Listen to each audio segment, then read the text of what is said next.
আসসালামু আলাইকুম রহমতুল্লাহ। সাম্যবাদী বাংলাদেশের পক্ষ থেকে সকলকে অভিনন্দন। আজ নতুন একটি ক্লাসে হাজির হয়েছি। হয়তো অনেকের অজানা, আমরা অনেকে জানি বাংলা সাহিত্যের প্রাচীন যুগের উল্লেখযোগ্য নিদর্শন চোরজাপাল। সবাই জানি 1907 সালে আবিষ্কার, 1916 সালে প্রকাশিত হয়। আসলে আবিষ্কারের পিছনে আরো কি কি অজানা তথ্য আছে, আজ অজানা তথ্যগুলো আমরা জানবো। সবাই একটু খেয়াল করি, আমরা বোর্ডের থেকে সবাই শেয়ার করে রাখবেন। প্রথমে কখন থেকে চোরজাপাল শুরু হলো? আসলে আমাদের বাংলা সাহিত্যে বিভিন্ন সময় বিভিন্ন শাসন করেছে, তার ভিতরে চোরজাপাল কখন আবিষ্কার হলো একটু খেয়াল করি আমরা। পাঞ্জাবের মহারাজা রণজিৎ সিংহের পুত্র রাধা কিষণ 1838 সালে ভারতের সকল পুঁথি সংরক্ষণের জন্য লর্ড লরেন্সকে অনুরোধ করেন। তাহলে বুঝতে পারছেন, পাঞ্জাবের মহারাজা রণজিৎ সিংহের পুত্র রাধা কিষণ 1868 সালে ভারতের সকল পুঁথি সংরক্ষণের জন্য লর্ড লরেন্সকে অনুরোধ করেন। লরেন্স প্রাদেশিক গভর্নরদের সাথে পরামর্শ করে পুঁথি সংগ্রহের ব্যবস্থা করেন।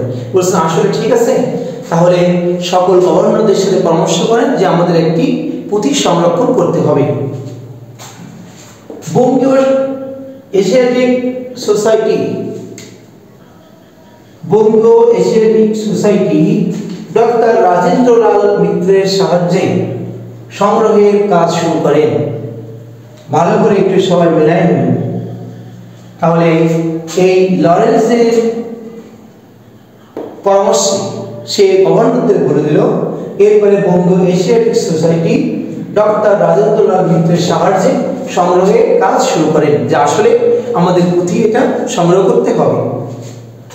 তার মৃত্যুতে, এই রাজেন্দ্রলাল কিন্তু মৃত্যুবরণ করলেন, তার মৃত্যুতে 1891 সালে এই দায়িত্বটা পেয়ে যান মহামহোপাধ্যায় হরপ্রসাদ শাস্ত্রী। দেখতে খেয়াল করবে, এই হরপ্রসাদ শাস্ত্রীর উপাধি ছিল মহামহোপাধ্যায়, আর তার নাম হচ্ছে হরপ্রসাদ শাস্ত্রী। এই হরপ্রসাদ শাস্ত্রী ওনার জীবনে যতটুকু দেখেছি, উনি খুলনার কুমিরায় তিনি জন্মগ্রহণ করেছেন। ঢাকা বিশ্ববিদ্যালয়ে তিনি সংস্কৃতি বিভাগের অধ্যাপক ছিলেন। তার উপাধি ছিল মহামহোপাধ্যায়। 1891 সালে মহামহোপাধ্যায় হরপ্রসাদ শাস্ত্রীকে কাজের ভার দেন। এরপর এই মহামহোপাধ্যায় দায়িত্বপ্রাপ্ত হয়ে তিনি ধর্মমঙ্গল এবং শূন্য পুরাণের মতো কিছু পুঁথি সংগ্রহ করেন। ধর্মমঙ্গল এবং শূন্য পুরাণ, এই দুইটা পুঁথি এখনো কিন্তু চোরজাপাল আবিষ্কার হয়নি।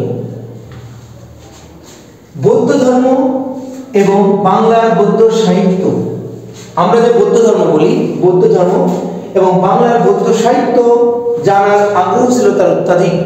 জানার আগ্রহের কারণে প্রথমবার তিনি 1897 সাল, পরবর্তীবার 1898 সালে তিনি কোথায় যান? তিনি নেপালে যান। তাহলে প্রথম দুইবার 1897 সালে নেপালে যান, আবার 1898 সালে নেপালে যান। তিনি বৌদ্ধ ধর্ম এবং সাহিত্য জানার আগ্রহের কারণে নেপালে যে তিনি ডাকর্ণ, সুভাষিত সংগ্রহ এবং দোহাকোষ এবং পঞ্জিকা, এই গ্রন্থগুলো তিনি নেপাল থেকে নকল সেখান থেকে ফটোকপি মতন করে নকল কপি সেখান থেকে নিয়ে আসেন। কি কি পেয়েছে? ডাকর্ণ, সুভাষিত সংগ্রহ, দোহাকোষ এবং পঞ্জিকা। এই গ্রন্থগুলো কোথা থেকে নিয়ে আসছে? নেপাল থেকে নিয়ে আসছে।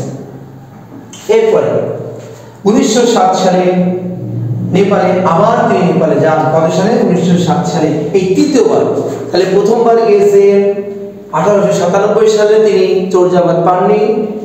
1898 সালে গিয়েছেন, তিনি পাননি। এরপর 1907 সালে আবার তিনি নেপালে যান। চর্যাচর্য বিনিশ্চয় এবং দোহাকোষ নকল নিয়ে আসেন। এবার পেয়ে যান তিনি চোরজাপাল, এই নকল তিনি নিয়ে আসেন। 1916 সালে চারটি গ্রন্থ, এই চারটি গ্রন্থ একত্রে বঙ্গীয় সাহিত্য পরিষদ থেকে প্রকাশ করেন। কোথা থেকে প্রকাশ করেন? বঙ্গীয় সাহিত্য পরিষদ থেকে প্রকাশ করেন। কি নাম দিয়ে প্রকাশ করেন? হাজার বছরের পুরনো বাংলা ভাষায় বৌদ্ধ গান ও দোহা। কি নামে প্রকাশ? হাজার বছরের পুরনো বাংলা ভাষায় বৌদ্ধ গান ও দোহা নামে তিনি প্রকাশ করেন এই চারটি গ্রন্থ। তার এই চারটি গ্রন্থের নাম কি কি? চারটি গ্রন্থ, একটা হচ্ছে চর্যাপদ, একটা ডাকার্ণব, সরপদের দোহা এবং কৃষ্ণপদের দোহা। এই চারটি গ্রন্থ দিয়ে সেখান থেকে একসাথে করে হাজার বছরের পুরনো বাংলা ভাষার বৌদ্ধ গান ও দোহা নামে তিনি প্রকাশ করেন। এরপরে আমরা আরো খেয়াল করি, দেখেন এই যে চর্য বিনিশ্চয় অর্থ কি? চর্যার অর্থ হচ্ছে আচরণীয়, চর্য অর্থ কি? আচরণীয়, এবং অচর্য অর্থ হচ্ছে অনাচরণীয়। মানে মানব জীবনের কোনটি আচরণীয় এবং কোনটি অনাচরণীয়, মানব জীবনের কোনগুলো আমরা আচরণীয় আর কোনগুলো অনাচরণীয়, এইগুলো সম্পর্কে তিনি আলোচনা। প্রিয় শিক্ষার্থীবৃন্দ, বন্ধুবৃন্দ, আজ আমরা চর্যাপদের কাহিনীটা জানলাম।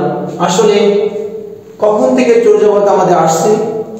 আজ আমরা প্রাথমিক পর্ব আমরা কাহিনীটা জানলাম যে প্রথমে 1868 সালে এইভাবে করে চর্যাপদ আমাদের আবিষ্কার হয়েছে। আগামী ক্লাসে আমরা আলোচনা করব আসলে চর্যাপদে কতটি পদ আছে, কি কি উদ্দেশ্য আছে। সবাই আমরা সাম্যবাদী বাংলা চ্যানেলের সাথে থাকি এবং সবাই আমরা ইউটিউবে আমরা ফলো দেব। সবাইকে ধন্যবাদ। আসসালামু আলাইকুম।